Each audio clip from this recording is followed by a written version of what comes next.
Nag-breakfast kami sa Chowking nung isang araw, at syempre all-time favorite Pinoy breakfast meal ang binili namin, ang tapsilog. Pero dito sa Chowking ang tawag nila ay beef tapa meal.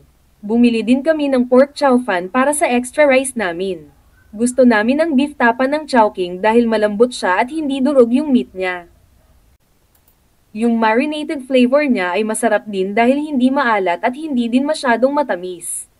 Ayaw kasi namin sa tapa yung sobrang tamis. Sad to say lang, wala na silang condiments na vinegar, na bagay sana talaga sa beef tapa. Gusto din namin ng fried rice at chow fan ng Chowking dahil buhaghag yung kanin, at syempre yung lasa masarap. Nagpapasarap din yung mga sahog na kasama, at syempre yung season ang na ginagamit nila.